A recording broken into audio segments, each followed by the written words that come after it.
खुलुमबाय बड'लेण्ड खौरांनि गासै नायगिरि नोंथांमोनखौ आं बरायबाय दिनै बे समाव जोंनि बड'लेण्ड खौराङाव दङ नलबारि जिल्लानि सिङाव थानाय राङाफालि गामियाव आरो बे राङाफालि गामिनिनो सासे फरायसुलि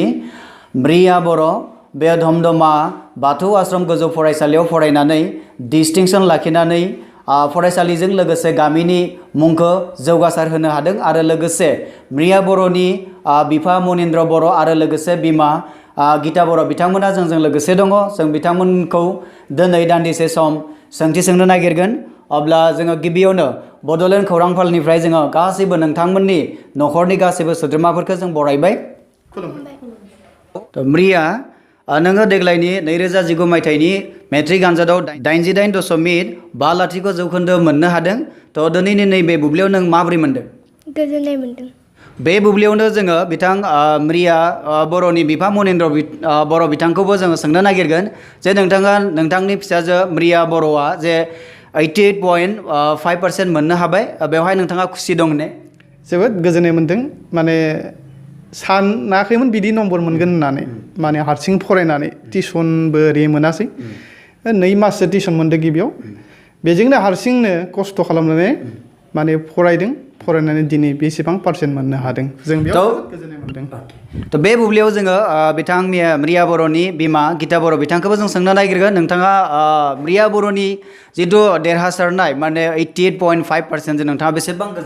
गोजोननाय मोनदों जोबोर गोजोननाय मोनदों। म्रिया नों जितु माबायदि फरायदोंमोन? आं फुङाव बारा थाबनो सिखारामोन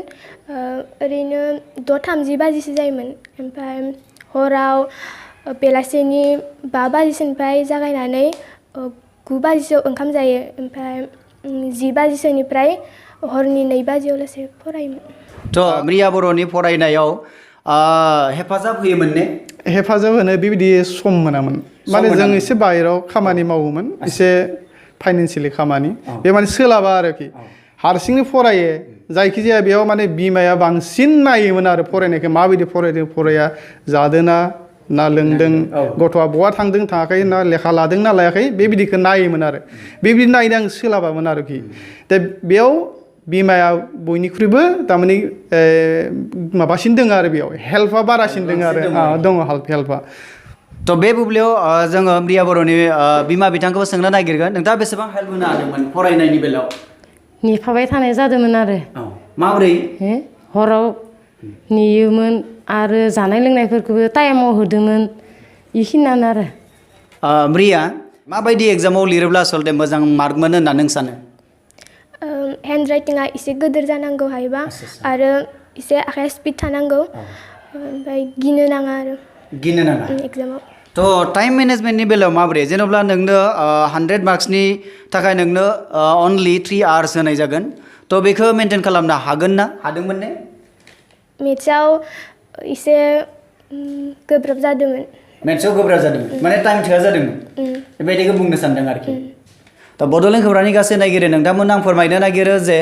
दुलाराय बर' फरायसा आफादजों मोनसे कमल कुमार देरहासार बान्था होनायनि मोनसे बेबस्था दङ आरो बे कमल कुमार देरहासार बान्थाखौ नैबे म्रिया बर'आ नावमान एसे खम मार्क्सनि थाखाय बे मोननो हायासै आरो बे मोननो हायैनि जाहोनखौ जोङो म्रियानिफ्राय जोङो मोनथिनो नागिरगोन। नों माबोरै मोनदों जेनेबा कमल कुमार बान्था बेवहाय नोङो जायगाखौ मोननो हायासै एसे मार्कनि थाखाय माबोरै मोनदों? दुखु मोनदों। दुखु मोनदों थ' बे खेबावनो जोङो बिथां बिफाखौबो जोङो बिथांनिफ्रायबो मोनथिनो नागिरगोन जे कमल कुमार बान्थायाव जायगाखौ मोननो हायासै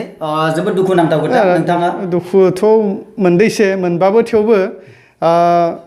माने एसे फरायबोला मोनगौमोन आरोखि दा जियानो जाया मानो मोनासै जेबो बेयाव जेबो खोथा गैला दा दुखु मोनबाबोथ' जेबो जाया माने मोनासै जेबो खोथा गैया उनाव जोङो हाई सेकेन्डारि लेभेलाव मोजां फरायनानै माने फरायहोनानै माने बेनिख्रुइ बांसिन नम्बर मोनहोनायनि मोनसे मिजिं थिदों आरो। बड'लेण्ड खौरांनि नायगिरि बिथांमोननो नों फोरमायना होनांगौ माबोरै फरायनो नांगौ फरायनायनि टिप्स। आं जेब्ला 8, 9फोराव दंमोन होमबानो आं फरायनायाव बारा गोसो होआखैमोन नाथाय क्लास 10 मोननाय लोगो लोगोनो आं एसे सोलायनाय लाबोदों आरो आं फरायनायाव गोसो होदों बेनिखायनो आं बुंनो सानोदि फरायसाफोरा समजों लोगोसे सोलायनो रोंनांगौ आरो फरायनायाव गोसो होनांगौ। जोंनि बर'फोरनि बेलायाव टप 10 मोननो हानाया बेसेबां गोब्राब नोंनि थाखाय? फरायब्ला गोब्राबा बारा गैया एसे नाजाबावबा मोनगौमोन बेबायदि सानो आरो रिया बर'नि बिमा हिसाबै रियाखौ फरायनायाव बेसेबां हेफाजाब होनो हादों बा हायाखै नोंथाङा मा बुंगोन आं क्लास उदियावसो बांसिन हेफाजाब होनो हादोंमोन क्लास गिदिराव एसेबां हेफाजाब होनो हायाखै थेवबो फुङाव उथिनाय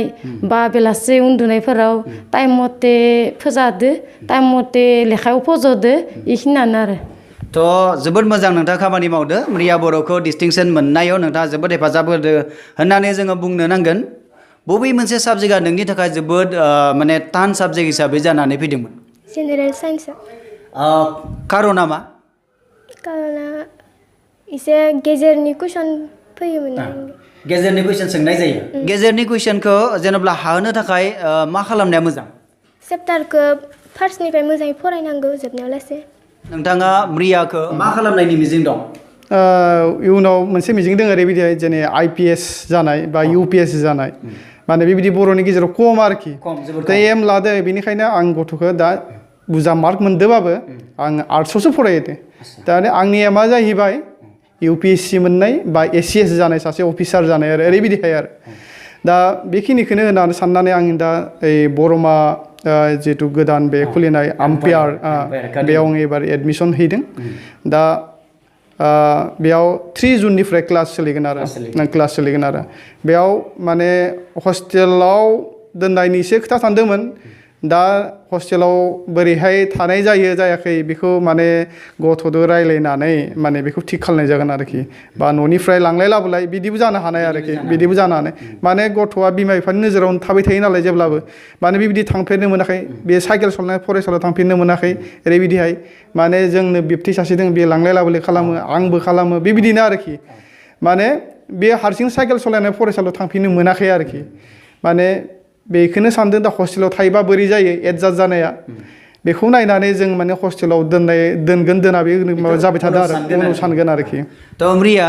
जिहेतु नोंखौ नोंसानि बाबाया बुंबाय मा आर्ट्सआवसो होगोन साइन्सआव होनाय जाया बे बेलायाव नों मा सानो सेटिसफाइड ना नट सेटिसफाइड नोंनि आफाया बुंबायबा नोंखौ सासे IPS IAS माने अफिसार बानायनाय मोनसे मिजिं दङ नोंबो रियेलि जानो लुगैमारो ना येस आं जानो लुगैयो थ' बड'लेण्ड खौरांनि नायगिरि नोंथांमोन सासे IAS एबा IPS अफिसार जानो गोनांब्ला जों गिबियावनो ग्रेजुवेसन खालामग्रोनांगोन एनि स्ट्रिम बेयो साइन्सआनो जाथों बा आर्ट्सआनो जाथों ग्रेजुवेसन खालामखांनायनि उनावसो जोङो UPSC आनजाद होनानै जों IPS बा IAS बा IFS जों जानो हायो थ' रिया बर' बिथाङाबो मा बेखौनो बुंनो नागिरदोंमोन थ' जोङो बड'लेण्ड खौरां बा बेखिनिखौ जों फोरमायबाय जोङो आरो मोनथिबावनो लुबैगोन रियानिफ्राय नोङो बयनिख्रुइ खम मार्क्स बबेयाव मोन्दों जेनेरेल साइन्सआव थ' बेनि ओंथिया मा बेयो बयनिख्रुइ टान साबजेक्ट नामा आंनि थाखाय गोब्राब थ' नों बबे साबजेक्टआव बांसिन नाम्बार मोन्दों आं ससियेल साइन्सआव बांसिन थ' बेनि ओंथिया मा नों ससियेल साइन्सआव माने जोबोद इन्टारेस्टेड नामा नङामोन फार्स्टाराव ससियेल साइन्सआव 80+ मार्क मोनाखैमोन उनावसो मेट्रिकआवसो मोन्दों 92 रिया नोङो फरायनायाव माबा मोनसे टाइम टेबोल मेनेज खालामोमोन नामा खालामोमोन ओरैनो क्लास जाबाबो आङो माब्लाबा ससियेल साइन्सफोराव गुसुं कुइसन एन्सारफोरखौ आङो गोसोआव लाखियोमोन ओमफ्राय मेथ्सफोरखौबो ओरैनो नायबाय थायोमोन क्लासाव नोङो फरायनायनि बेलायाव लिरनानै फरायोमोन ना बले ओरैनो माने साजारा मुखस्थ' खालामोमोन आं मेथ्सखौ बांसिन लिरनानै प्रेक्टिस खालामोमोन ओमफ्राय इंलिसफोरखौ बेलेग साबजेक्टखौ बारा खालामनाय जायामोन ओमफ्राय आरो आंखौ फरायसालियाव लायनायाव एसे माब्लाबा गोबाव जायोमोन होमबानो आङो क्लासरुमाव हाबफिननानै ओरैनो बिजाब नायोमोन थ' बे बेलायाव जोङो बिथां रिया बर'नि बिफा बिथां मनिन्द्र बर' बिथांखौबो जों सोंनो नागिरो जे रियानो टिउसन होनाया मोजांमोन ना बले होआलासिनो बेयो मोजाङैनो पास खालामलांखो दा टिउसनथ' जोंनि बर'आव माने टिउसन मोननाया बिराद गोब्राब टिउसन मोना नाजादोंमोन टिउसननि थाखाय फोरोंगिरि नागिरदोंमोन थेवबो सम होनाया बिथांमोना थेवबो फार्स्ट टाइमाव माने 2 माससो टिउसन मोन्दोंमोन आरो टिउसन मोनना बेखिनि आइडियाखौ मोन्दों लोगोसे उनाव माने जेब्ला मेट्रिक आनजाद बेनि सिगां माने जेबो एडभाइस गैया माने फोरोंगिरिफोरानो फरायसालियाव जि एडभाइस होनाय न'आव गाव फरायनाय प्रेक्टिस खालामनाय बेबायदिनो दिनै बे 88.5% मोननो हादों गावनि नाजानायाव दा टिउसन मोनबोनायबा एसे माने सायाव थांबावगौमोन मोनसे आसा दोङोमोन आरो माने जों दा मेथ्सआव मोजां टिउसन होनो हायाखै इंलिश ग्रामारनि टिउसन होनो हायाखै ओरैबायदिहाय जोंनि बर' फोरोंगिरि खम बेबायदियाव टिउसन लानो गोनांब्लाबो एसे गोजानाव थांनांगो बेबायदि उसुबिदा आरोखि थेवबो गावनो नाजानायनि जुएरै माने दिनै बेखिनि मोनफुंनो हादों आरो तो बड'लेण्ड खौरांनि गासै नायगिरि नोंथांमोन जे बिथां म्रिया बर'नि बिफाया बुंनाय बादिब्ला जोंनि बर'नि गेजेराव टिउसन होग्रा फोरोंगिरिया जोबोद खम बेयो जोबोद दुखुनांथाव खोथा स' जों बे मोनसे खोथाखौ जोङो सिरियासलि लानो नांगौ तो गासैबो रायजो राजा नोंथांमोनखौ जों खावलायबाय बे बड'लेण्ड खौरांनिफ्राय जे जोंनि बर'नि गेजेराव खायसे मोजां फोरोंगिरि जोङो दाफुंना लानाया मोजां जागोन बेखौ जों सानो बेनि उनाव जों म्रिया बर'खौ आगेन जोङो सोंनो नागिरबावदों जे म्रिया नों इयुन जोलैखौ नों मा मेसेज होनो नागिरो मा खौरां होनो नागिरो आंनि बादिबा दहाय बुंलांनाय बायदिनो समजों लोगोसे सोलायनो रोंनांगौ आरो दानि जुगाव खायसे गुबुन साननायफोर गोसोआव लाबो बेखौ गाहायबा गारनांगौ ओमफ्राय हारिनि बागै साननांगौ आरो तो जोबोद मोजां साननाय म्रिया बर' नोंनि साननाया जाफुंथों इयुनाव मोजां सासे IPS अफिसार बा IAS अफिसार जाथों बेखौ जोङो बड'लेण्ड खौरांनिफ्राय जों बोर सारस्रिहरबाय आरो लोगोसे बिथां जोङो म्रिया बर'नि बिफा बिथांखौबो जोङो जोबथारनायाव नोंथाङा एज ए म्रिया बर'नि बिफा हिसाबै जोंनि बर' रायजो राजा जोंनि बड'लेण्ड खौरांनि गासै नायगिरि बिथांमोननो मा मेसेज होनो नागिरदों दा बेखौनो मेसेज होनो लुबैयो जोंनि बर' समाजाव ओरैबायदि नुयो खायफा माने गाज्रि हुदा थानाय बेफोर हुदाफोरखौ थारमाने गारनो नांगौ आरोखि माने जोङो फरायनायाव जेब्लाबो बिमा बिफाया माने एडभाइस होनांगौ स्टुडेन्टखौ दा बोरै फरायनांगौ बोरै फरायनाङा जोंनिया खायफा ओरैबायदि स्टुडेन्ट दङ माने बिमा बिफाया बेखौ नायनो सोलाबा ओरैबायदिहाय जेरै सोरबा माने बबाव थांदों थाङा लेखा लादोंना लाया ओंखाम जादोंना जाया बेफोरबायदि नायनो सम लिज गैयाखै जों बेबायदिहाय रुटिन मेनटेन खालामनांगोन रुटिन मेनटेन खालामनानै गथ'खौ नायनांगोन आरोखि दा जोंनि मेसेजआ बिब्दिनो जोंनि गासैबो बिमा बिफाफोरा गथ'नि फारसे जों नोजोर होथारनो नांगोन आरो जों सोलायनाय लाबोनांगोन माने बेबायदि जोंनि बर'नि गेजेराव दाबो लेखा गोरों मानसि सुबुं जोबोद खम थारमाने जों जेरै थांनाय बोसोर UPSCआव माने 9 जन मोननो हादों जोबोद मोजांनि बाथ्रा निउसाव मोननानै जोबोद रंजानाय मोन्दों थिग बेबायदिनो आंबो बे मोनसे एमखौ लानानै दिनै गथ'खौ आर्ट्स साबजेक्टआव होनाय जादों आरो इयुनाव मिजिंथिदों जे सासे बिदि गिदिर अफिसार जानो हानायनि मोनसे लामायाव फैथों होननानै तो बड'लेण्ड खौरांनिफ्राय जोंबो बिथांनि जिथु साननाय हनाया जाफुंथों होननानै जोङो आसा थिबाय मिजिंथिबाय रोजासे जों साबायखरबो जासिबाय जोंजों लोगोसे सम मोननायनि थाखाय आरो जोबथियाव जोङो म्रिया बर'नि बिमा बिथांनिफ्रायबो जोङो फंसे खोथाखौ निस्सय जों सोंनो नागिरगोन नोंथाङा एज ए म्रिया बर'नि बिमा हिसाबै नोंथाङा बे जोंनि बर' समाजनो मा मेसेज होनो नागिरगोन बर' बिमाफोरा गथ'फोरखौ जेनेबा बाहेराव थांनाय बा मुबा थांनायफोरखौ नोजोर होनांगोन आरो एख'बा माराय फुजा बेफोरखौ नायनायखौ एसे बन्द' खालामनांगो आरो आलासि उलासि क्लास गेदेराव आलासि उलासि जानायखौ बन्द' खालामनांगो बेखिनियानो तो बड'लेण्ड खौरांनि गासै नायगिरि नोंथांमोन तो म्रिया बर'नि बिमाया जोबोद मोजां मोनसे मेसेज होदों बे मेसेजानो जाबाय जोंनि गथ'फोरखौ जोङो एज ए बिमा हिसाबै जोबोद मोजाङै जोथोन लानो नांगौ नोजोर लाखिनो नांगौ जानला मोनला बेखौ आलासि जानो हगार हरनो नाङा बेबायदिखौ बिथाङा बुंबाय जोंबो बड'लेण्ड खौरांनि गासै नायगिरि नोंथांमोना बेखौ बे खोथाखौ गोसोआव लाखिगोन होननानै जों मिजिंथिबाय आरो जोबथारनायाव जोङो म्रिया बर' आरो लोगोसे बिनि बिफा मनिन्द्र बर' बिथां आरो लोगोसे म्रिया बर'नि बिमा गिता बर' बिथांमोनखौ जों फिन साबायखर जासिनानै दिनैनि बड'लेण्ड खौरांनि जोंनि मोगा मोगि आयदाखौ एसेबां फोजोबनाय जाबाय तो गोजोन्थों साबायखर